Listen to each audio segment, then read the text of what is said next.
It's been a long time coming, but after completing the retrospectives on the original 3 games and taking my time with the latest release, I'm finally ready to give the new God of War a review.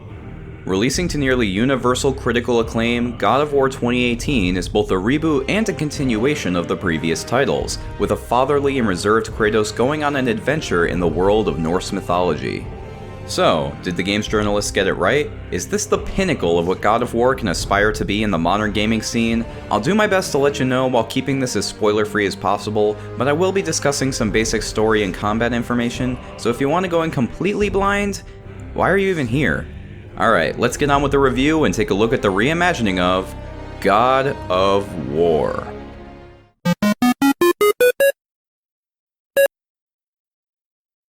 The game begins with Kratos, an old and stoic man having settled down in the countryside with his son Atreus and the boy's mother, Faye. The game begins with Faye's funeral, and we're told she requested Kratos and Atreus journey to the top of the tallest mountain in the realms to spread her ashes, which the two come to realize is a much more arduous task than they previously thought.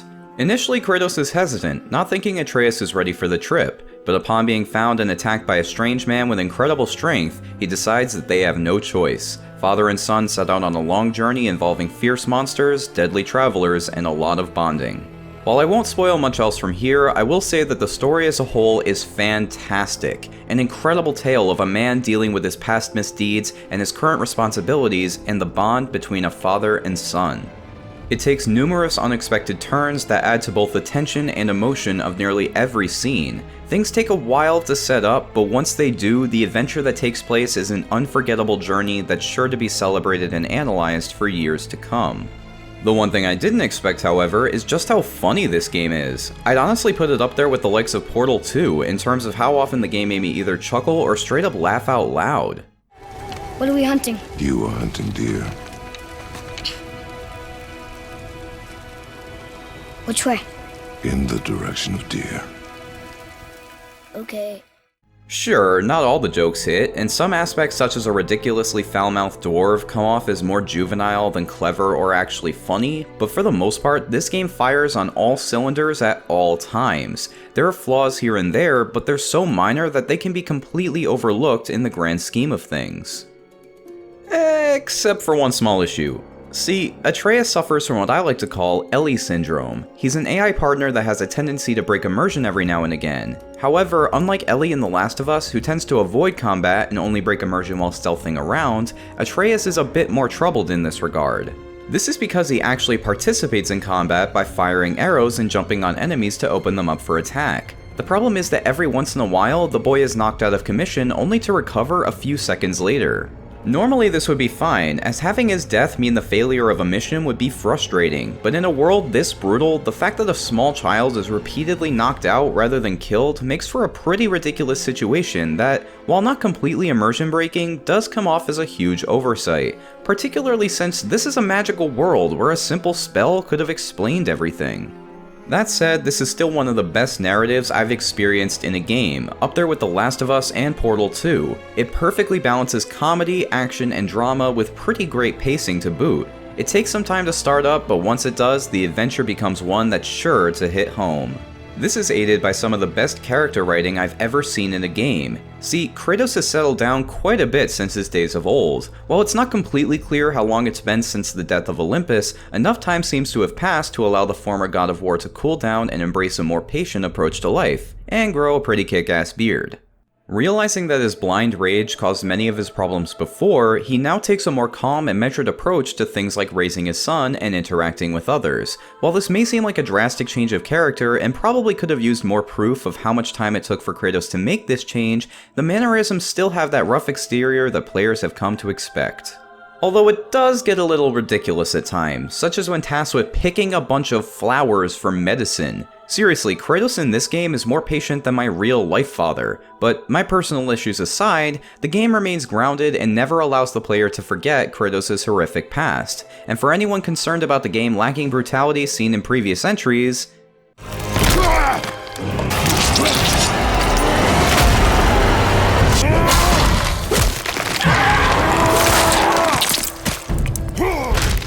this game delivers. The transition Atreus makes over the course of the game is also fantastic. He begins as a hot-headed boy, resentful of his father and mourning the loss of his mother, but by the end he becomes a character of his own. It's these two characters that really bring this game to life and make the story feel truly unique, which is why many of the best sequences in the game simply involve Kratos and his son rowing across the world in their boat and talking, expanding on their characters, relating to one another, and learning about each other's perspectives. The side characters are wonderful too. Rather than kill everything in sight like in previous entries, Kratos has learned the useful skill of talking. With this powerful new ability, he's able to develop relationships with entertaining characters such as the mysterious Witch of the Woods, the wise and hilarious tree man Mimir, and the quarreling dwarven brothers Brock and Sindri. All of the characters are made interesting with compelling writing and layers upon layers of character development, subtle as it may be. What truly brings them to life, however, is the stellar voice acting. Christopher Judge takes on the role of Kratos this time and plays the part masterfully. While Terrence Carson will be missed, Judge pulls off a fantastic range of emotions and portrays an old and dejected Kratos to a T in both voice and motion capture. Along with him, Sonny Suljic, sorry if I mispronounced that, plays his son Atreus, and while the introduction of a child companion was a huge risk, with a mountain of potential for the constant questions to become irritating, Atreus instead becomes one of the most well-rounded and engaging characters in all of gaming. Danielle Bisutti as Freya, Jeremy Davies as Baldur, and my personal favorite Alistair Duncan as Mimir all give fantastic performances as well, really bringing this Norse world to life. And while there are missteps here and there, the switch from a solitary quest for revenge to an adventure with help from companions really paid off in the end. Visually, the game is, well, look at it. The realistic graphics are only enhanced by an incredible art style that masterfully utilizes lighting, colors, and animations to create what is hands down one of the best looking games ever released, if not the best. The textures are complex, the shading is magnificent, and the amount of work put into each and every character model is ridiculous. The camera is also pulled much closer to Kratos now, allowing players to see every little detail, and the particle effects really sell the majesty and beauty of this world, which is only made better by the lack of any kind of a camera cut or loading screen in the entire game. There are visual hiccups here and there, such as pop-in and frame skips, particularly on the standard PS4, but these are exceedingly rare and hardly noticeable. What's more irritating is the excessive motion blur applied to turning the camera. While the game has the option to turn it off, it just leads to a janky animation rather than a clearer picture, which is pretty disappointing. While none of these issues are game-breaking, this one in particular is definitely worth pointing out, as there were times my eyes began to hurt every now and again until I got used to it. Lastly, the yellow markers indicating climbable walls are so 2008 that it hurts. While acceptable back in the day in order to make these spots stand out in the newly realistic environments, nowadays these are just cheesy and immersion breaking, making for the only true disappointment in the visual style. The music, however, is nearly flawless. Combining the old operatic style with a Scandinavian influence, each song fits its scene perfectly. Dramatic moments are tense, action sequences are exciting, and the lack of music during the more calm or comedic sections keep the game from becoming silly while placing more emphasis on the true focal points. So narratively and presentation-wise, the game is masterful in its execution, but none of that matters if it isn't engaging to play. The gameplay's received a major overhaul from the rest of the series, and it all starts out with the combat. Fighting in this game is much slower than in previous entries. Think Dark Souls more than Devil May Cry. Kratos has a new axe, and each swing is heavy and truly makes you feel the weight of your attacks. There's still the options for light and heavy attacks, but this time around there's also the ability to throw the weapon at incoming opponents. The axe also deals frost damage, meaning that when certain enemies are hit in their weak spots, they'll either stagger or freeze in place, opening them up for attack. And if a throw misses, Kratos can always recall the axe with a simple button press in one of the most satisfying animations I've ever seen. Just a guy with a boomerang. I didn't ask for all this flying and magic. When the axe isn't equipped, Kratos also has a set of bare-handed techniques that deal less damage but inflict more stun effect, potentially leading to one of the many brutal and entertaining finishers present in the game.